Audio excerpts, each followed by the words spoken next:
সর্বপ্রথমে মহান ঈশ্বরকে ধন্যবাদ দিই এবং সকলকে প্রভু যিশু নামেতে শুভেচ্ছা জানাই। সকলকে জয় যিশু। আসুন আজকে আমরা ঈশ্বরের বাক্য শুনি। ফিলিপিও তার 3 অধ্যায় 14 পদ।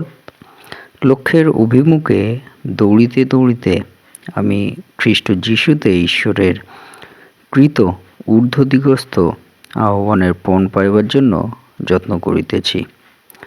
ঈশ্বর তার বাক্যে আমাদের প্রত্যেকে আশীর্বাদযুক্ত করুন, আমেন। স্বর্গের পিতা প্রভু, তোমায় ধন্যবাদ দিই আজকে এই নতুন দিন দিয়েছ, আর এই দিনে তোমার যে জীবনবাণী শোনার সুযোগ করে দিয়েছ, যাতে তোমার লক্ষ্যে, তোমার অভিমুখে আমাদের জীবনের লক্ষ্য তৈরি করি এবং প্রভু যীশু খ্রিস্টকে আমাদের জীবনে যাতে রাখি এবং সেই স্বর্গের আহ্বান যাতে আমাদের জীবনে আমরা পাই, সে বিষয় সকল নিয়ে আজকে আমরা আলোচনা করব। তাই হে প্রভু, তুমি আমাদের সঙ্গে থাকো, তোমার বাক্য সকল আমাদের জীবনে তুমি বলতে সাহায্য করো। এই প্রার্থনা প্রভু যিশু নামে চাই, আমেন। জয় যিশু। আজকে আমরা দেখি আমাদের পিতা ঈশ্বর এই সুন্দর সময়ে আমাদেরকে যে বিষয় বলতে চান, যে তিনি বলতে চান যে আমরা যেন আমাদের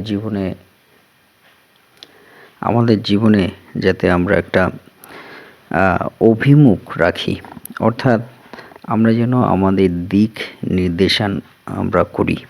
আমরা সামনে যাব নাকি পিছনের দিকে যাব, পাশের দিকে যাব নাকি ডান পাশের দিকে যাব নাকি বাম পাশের দিকে যাব, কোন দিকে যাব সেটাই যেন আমরা ঠিক করি। অর্থাৎ পিতা ঈশ্বর তিনি আমাদেরকে সেই বিষয় বলতে চান যে আমাদের যে দিকটা যেন আমরা ঠিক করি আমাদের জীবনে।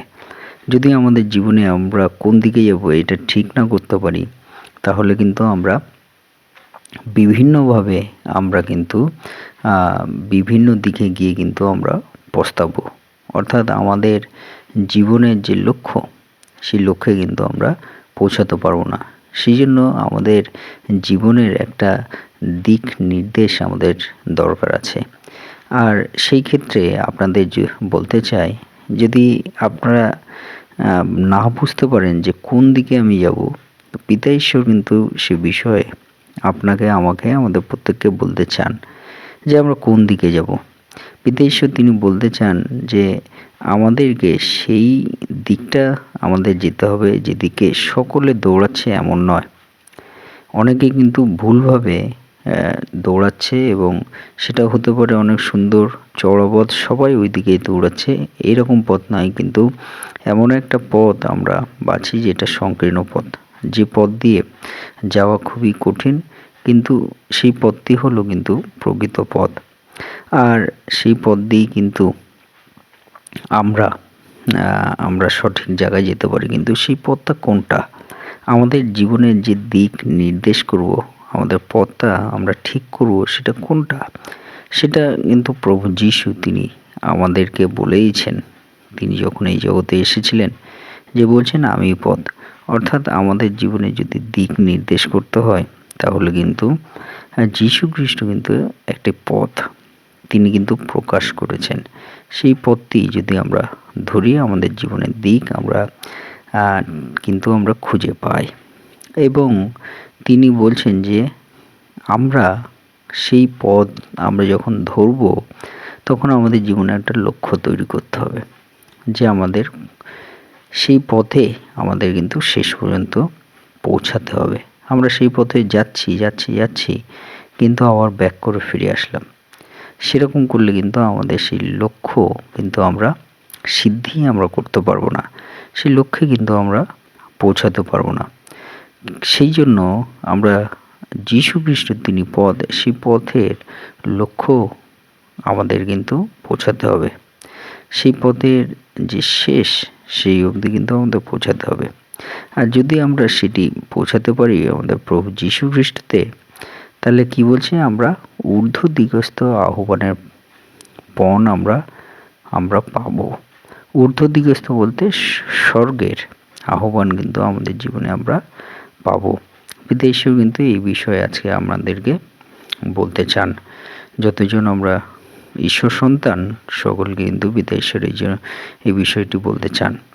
এবং আমরা যদি লুক তার 16 অধ্যায় 16 পদ আমরা পাঠ করি, সেখানে পিতা ঈশ্বর কী বলেন? পিতা ঈশ্বর সেখানে বলেন, ব্যবস্থা ও ভাববাদীগণ যখন পর্যন্ত সেই অবধি ঈশ্বরের রাজ্যে সুসমাচার প্রচারিত হইতেছে এবং প্রত্যেকজন সবলে সেই রাজ্যে প্রবেশ করিতেছে। আমেন। অর্থাৎ পিতা ঈশ্বর কিন্তু আমাদের বলেন যে আমাদের কিন্তু যখন আমরা ঈশ্বরের সেই রাজ্যে, ঈশ্বরের সেই পথ আমরা আমাদের জীবনে বেছে নেব, কিন্তু আমাদেরকে সবলে এগাতে হবে, শক্তির সঙ্গে এগাতে হবে। আমাদের শক্তির দ্বারা কিন্তু আমাদের সেই পথে এগাতে হবে। আমরা সেই প্রভু যীশু খ্রিস্টের পথে আমরা চলছি, আর অনেক সময় আমরা দুর্বল হতে পারি, অনেক সময় ক্লান্ত হতে পারি, অনেক সময় আমাদের চিন্তা হতে পারে, অনেক সময় আমাদের হতাশা হতে পারে, অনেক সময় আমরা দুঃখ পেতে পারি, অনেক সময় আমরা বঞ্চনা হতে পারে, আমরা ঠকে যেতে পারি। কিন্তু পিতা ঈশ্বর তিনি আমাদের বলছেন, সেই পথে যখন আমরা এগোবো, আমাদের মনে কিন্তু একটা জিদ থাকতে হবে, সবলে একটা ইচ্ছা থাকতে হবে। যখন আমরা সেই ইচ্ছা, এই লক্ষ্যে আমরা প্রবেশ করব, তখন কিন্তু আমরা সেই ঈশ্বরের রাজ্যে প্রবেশ করার আমরা দয়া পাবো। পিতা ঈশ্বর তিনি বলেন, তার পথে চলার জন্য কিন্তু আমাদের মনে একটা সবলতা, ইচ্ছা থাকতে হবে। অর্থাৎ শরীর মনে, আমাদের আত্মিকভাবে, দৈহিকভাবে আমাদের কিন্তু একটা ইচ্ছা এবং শক্তি দিয়ে কিন্তু আমাদের এগাতে হবে। মানসিক শক্তি, আত্মিক শক্তি, দৈহিক শক্তি দিয়ে কিন্তু আমাদেরকে এগাতে হবে। ভয় পেলে হবে না, পিতা ঈশ্বরে কিন্তু আমাদের সেইভাবে এগাতে হবে। পিতা ঈশ্বর কিন্তু আমাদের সেই বিষয় বলেন। এবং আমরা যদি দেখি প্রথম থিসলনিকীয় 2 অধ্যায় 12 পদ, আর সেখানে আমাদের বলে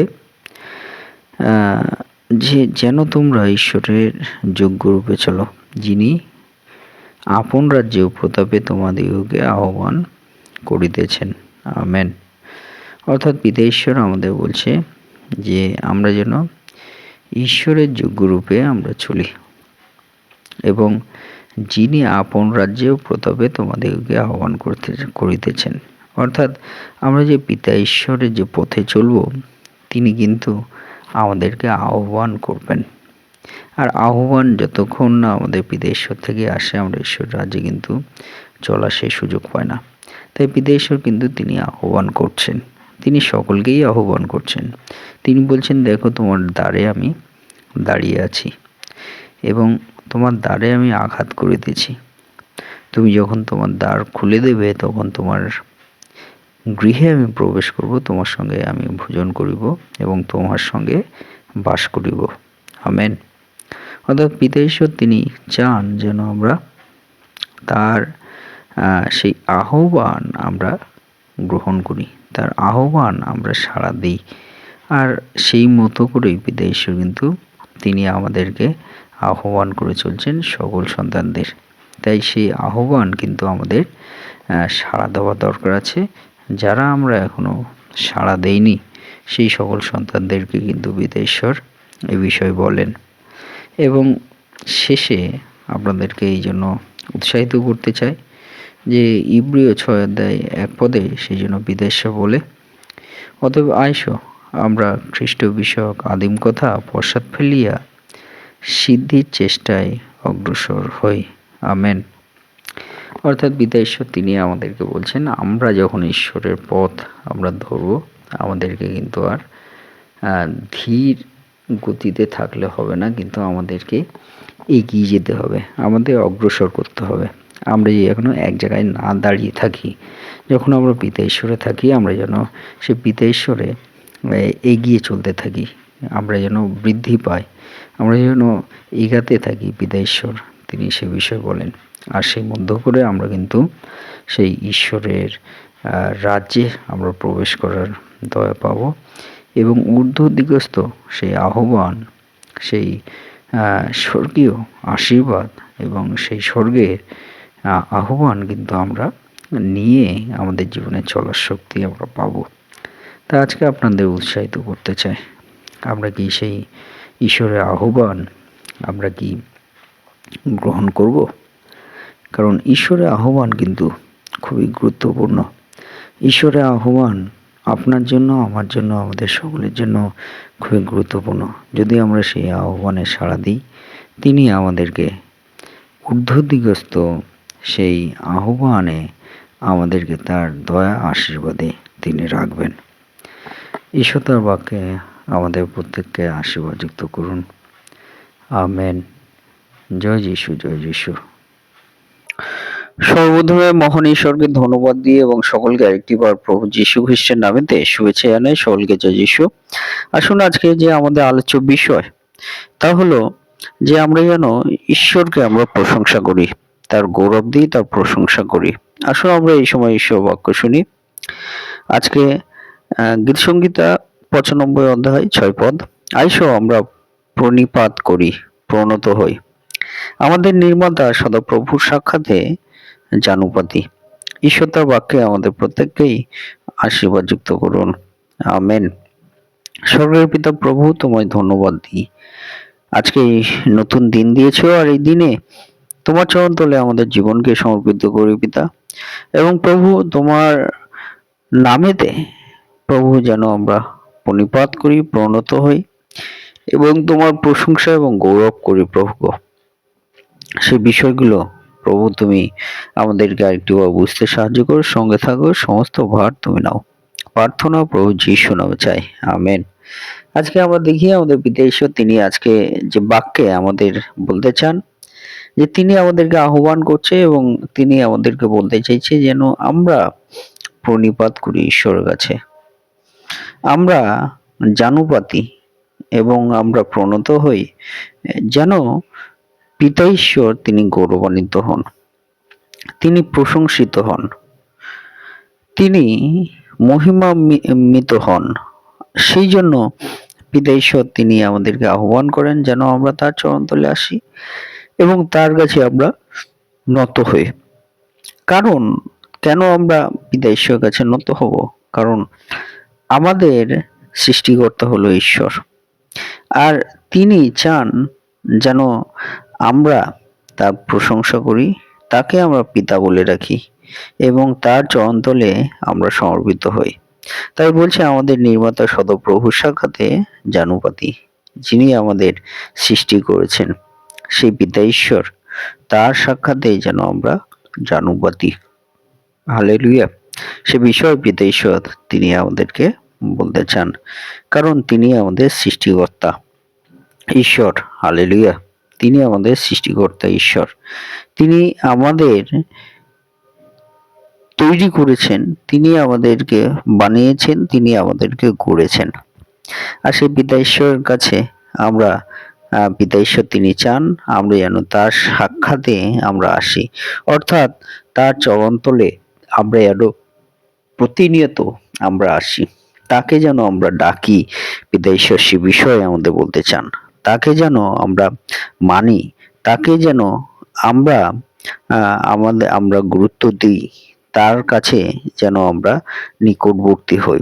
কারণ পিতা ঈশ্বর তিনি বলেন যে তোমরা আমার নিকটবর্তী হও, তাহাতে আমি তোমাদের নিকটবর্তী হব। হালেলুয়া। অর্থাৎ পিতা ঈশ্বর সেই সকল বিষয় মধ্য দিয়ে আমাদেরকে বলতে চাইছেন যেন আমরা পিতা ঈশ্বরের নিকটবর্তী হই, যিনি আমাদেরকে সৃষ্টি করেছেন, যিনি আমাদেরকে সৃষ্টি করেছেন। হালেলুয়া। সেই পিতা ঈশ্বর তিনি আমাদের সৃষ্টিকর্তা ঈশ্বর। পিতা ঈশ্বর সে আমাদের বলতে চান যেন আমরা তার সাক্ষাতে আসি, তার নিকটবর্তী হই, তার কাছে আসি, তার আহ্বান সকল আমরা যেন গ্রহণ করি। হালেলুয়া। তাই পিতা ঈশ্বর তিনি আমাদের বলতে চান যে আমরা সদাপ্রভুর সাক্ষাতে যেন আমরা থাকি। গীতসংহিতা 99 তার 5 পদে বলে, তোমরা আমাদের ঈশ্বর সদাপ্রভু প্রতিষ্ঠা করো, তাহার পাদপীঠের অভিমুখে প্রণিপাত করো, তিনি পবিত্র। আমেন। এবং সেই পিতা ঈশ্বর তিনি আমাদেরকে বলতে চান যেন আমরা তার প্রতিষ্ঠা করি, তাকে আমাদের জীবনে যেন আমরা প্রতিষ্ঠা করি, আমাদের হৃদয়ে যেন আমরা প্রতিষ্ঠা করি, আমাদের মননে আমরা যেন তার প্রতিষ্ঠা করি, আমাদের চিন্তনে যেন আমরা সেই সদাপ্রভুর প্রতিষ্ঠা করি এবং তার পাদপীঠের অভিমুখে যেন আমরা প্রণিপাত করি। কেন? কারণ সেই পিতা ঈশ্বর, যিনি সৃষ্টিকর্তা ঈশ্বর, তিনি পবিত্র ঈশ্বর। তিনি পবিত্র ঈশ্বর, আর সেই পবিত্র ঈশ্বর তিনি চান যেন আমরা আমাদের চিন্তায়, মননে, আমাদের ভাবনায়, আমাদের হৃদয়ে তার প্রতিষ্ঠা করার মধ্য দিয়ে যেন আমরা আমাদের এই জীবনকে শুচি করতে পারি, পবিত্র করতে পারি, পরিষ্কৃত করতে পারি, ধৌত করতে পারি। কারণ পিতা ঈশ্বর তিনি চান যে তিনি পবিত্র, তিনি আমাদের পবিত্রতাই রাখতে চান। হালেলুয়া। তাই পিতা ঈশ্বর আজকে বিষয় নিয়ে আমাদেরকে বলতে চান যে পিতা ঈশ্বর চান যেন আমরা পবিত্রকৃত হই, আমরা ধৌত হই, আমরা আমাদের জীবনকে আমরা ধৌত করি। হালেলুয়া। সে মধ্যে দিয়ে পিতা ঈশ্বর তিনি আমাদেরকে রক্ষা করতে চান, তিনি আমাদেরকে বাঁচাতে চান, তিনি আমাদেরকে নতুন জীবন দিতে চান। সে বিষয় পিতা ঈশ্বর কিন্তু বাক্যে তিনি বলতে চান। Hallelujah, hallelujah, hallelujah. ঈশ্বরের ধন্যবাদ হোক, তার গৌরব হোক, তার মহিমা হোক। হালেলুয়া। এবং আমরা যদি দেখি গীত সংগীতা তার 96 পদ, পবিত্র শোভায় সদাপ্রভুকে প্রণিপাত করো, সমস্ত পৃথিবী তাহার সাক্ষাতে কম্পমান হও। আমেন। হালেলুয়া। অর্থাৎ পিতা ঈশ্বর তিনি চান যে যিনি পবিত্র ঈশ্বর, সেই পিতা ঈশ্বর তিনি চান যেন আমরা পবিত্রতাই ঈশ্বরের কাছে প্রণিপাত করি এবং সমস্ত পৃথিবীকে পিতা ঈশ্বর তিনি বলতে চান, সমস্ত পৃথিবীর সমস্ত মানুষকে পিতা ঈশ্বর বলতে চান যেন সদাপ্রভুর সাক্ষাতে আমরা কম্পমান হই। কম্পমান বলতে পিতা ঈশ্বর তিনি আমাদের বলতে চান যেন আমরা তার সম্মান করি, তার গৌরব করি, তার মহিমা করি। সে বিষয় যেন আমরা মনে রাখি, সে বিষয় যেন আমরা ভুলে না যাই। পিতা ঈশ্বর তিনি আমাদের বলতে চান এবং পিতা ঈশ্বর তিনি চান যেন আমরা সে পিতা ঈশ্বরের আমরা যেন প্রণিপাত করি পবিত্রতার মধ্য দিয়ে। হালেলুয়া। তাই আজকে পিতা ঈশ্বর তিনি আমাদেরকে কি বলতে চান? আজকে বাক্যের মধ্য দিয়ে তিনি বলতে চান যেন পিতা ঈশ্বর তাকে যেন আমরা ডাকি, তার নিকটবর্তী হই। এবং 2 হলো পিতা ঈশ্বর তিনি আমাদের চান যে আমরা আমাদের জীবনকে পবিত্রতায় তৈরি করা। পিতা ঈশ্বর তিনি চান যেন আমাদের জীবনকে ধৌত এবং আমাদেরকে বানানো, আমাদের জীবনকে গড়তে চান। এবং 3 নম্বর হলো পিতা ঈশ্বর তিনি আমাদের চান পবিত্রতার মধ্য দিয়ে আমরা যেন পিতা ঈশ্বরের চরণতলে আসি। হালেলুয়া। এই সকলের মধ্য দিয়ে পিতা ঈশ্বর তিনি আমাদের বলতে চান যেন এই সমস্ত মধ্য দিয়ে তার আমরা প্রশংসা এবং গৌরব করি। তাই আপনাদেরকে উৎসাহিত করতে চাই, আমরা কি সেই পিতা ঈশ্বরের গৌরব এবং প্রশংসা আমি করতে চাই তার নিকটবর্তী হওয়ার মধ্য দিয়ে, এবং তিনি আমাদের নতুনভাবে করতে চান পবিত্রতায়, এবং সেই পবিত্রতায় যেন আমরা তার কাছে প্রণিপাত হই। এই সকল বিষয় কি আমরা আপনি চান? যদি তাই হয় তা আসুন আমরা সে পিতা ঈশ্বরের গৌরব এবং প্রশংসা করি এবং বলি, পিতা তোমার নাম গৌরব হোক এবং প্রশংসিত হোক। ঈশ্বর তার বাক্যে আমাদের প্রত্যেককে আশীর্বাদ যুক্ত করুন। আমেন। জয় যিশু, জয় যিশু।